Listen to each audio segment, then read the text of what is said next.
eu vachement plus de liberté parce que le style du groupe changeait, il y avait beaucoup plus d'ouverture possible. Donc j'ai un chant lyrique normal, un chant de jazz, un chant clair, j'essaie de le faire varier suivant les passages. Un chant saturé, pas growl, et un chant growl que je n'ai pas fait sur l'album. On a pu entendre tout à l'heure, mais du coup c'est notre confrère de chanteur de Grod qui a fait ce travail. Voilà. Donc j'avais envie de faire des nouvelles choses et de m'éclater. J'avais le feu vert.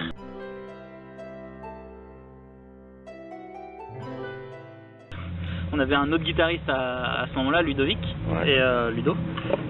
Et du coup, on avait déjà envie de changer de style, faire un truc plus bourrin, plus qu'on écoute. Finalement, on écoute quasiment pas de sympho.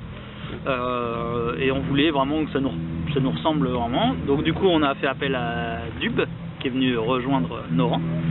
Après, Ludo n'est plus là, mais donc c'est Dub qui a beaucoup composé sur ce dernier album. On peut le filmer, vas-y. Et voilà, donc c'est lui qui va vous parler un petit peu des compos. Juste avant. Il a rien fait, mais. Moi j'ai rien fait. Il peut parler quand même. Effectivement, en fait, il y a deux choses. Il y a le changement des compos qui sert à les riffs, et il y a la possibilité de dire à Anne, tu fais ce que tu veux. Et en fait, tout ça, c'est grâce au changement de line-up en fait. Le changement de line-up a fait que, on mettait plus de contraintes à Anne et à Anaé, pardon. Le changement de line-up a fait que on a trouvé des riffs, on va dire, plus hard.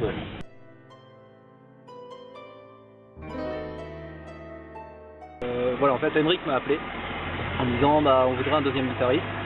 Les choses ont fait que j'ai pris la place dans Adrana. On a joué à deux pendant à peine 6 mois. Et il s'est avéré que moi mes influences principales c'est At The Gates, Behemoth, des trucs vraiment extrêmes.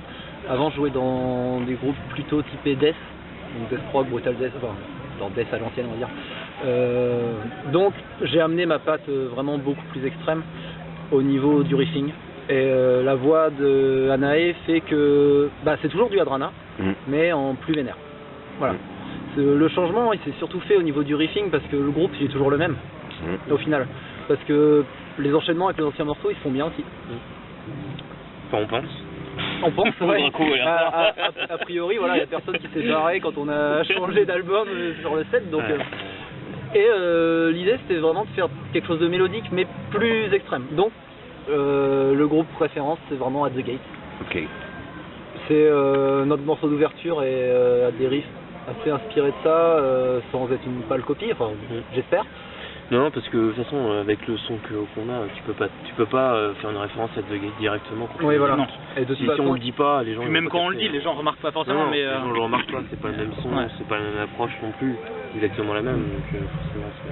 Et puis après, dans l'album, il y a beaucoup d'influences qui sont venues se greffer un peu au gré de la compo quoi. Parce qu'il y a quand même eu le dernier album était de 2011, moi je suis arrivé en 2012 a priori, donc 2 ans de compo. 2013 Fin 2012, début 2013 Décembre 2013 je crois. Ah non, on a enregistré en juin 2014. Ah merde. Non, début 2013. Décembre 2012, janvier 2013. Décembre 2012, effectivement, t'as raison. Et donc en fait, il y a des compos qui vont sonner avec des riffs à la Emperor, il y a des riffs Enslaved, il y a des riffs clairement trash. Et donc, c'est un album hyper varié, qui est compact, on va dire assez complexe, mais le bon côté de complexe, quoi, c'est qu'il y a plein de choses à découvrir dedans. Et des influences vraiment variées qu'on peut retrouver partout.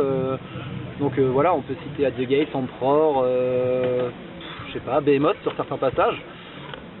Et on n'a jamais essayé de faire du riffing autoroute pour le chant, quoi.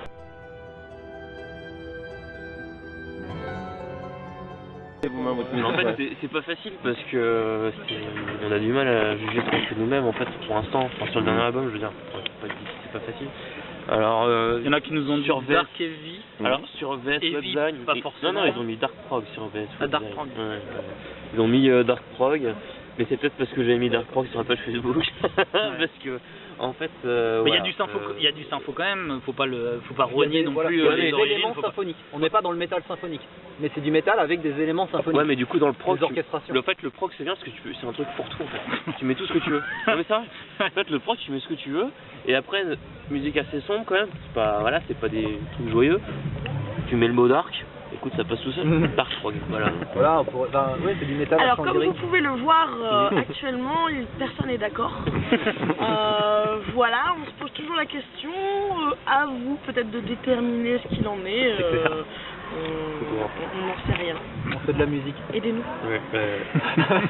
Envoyez vos propositions. C'est ça. On fait de la musique, maintenant à vous de détailler.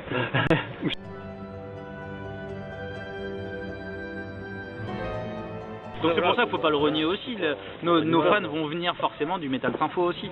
Il y a 80% des gens qui vont venir du métal sympho. Donc les gens, même si on a des riffs qui sont sympas, on en a parlé avec certains, qui écoutent plus du death, ils ont trouvé ça intéressant nos morceaux. Et je pense pas que ce soit aussi des gens qui vont venir nous voir plus tard si il n'y a que nous en concert. Donc c'est quand même du sympho, je pense, à la base, je dirais. Voilà.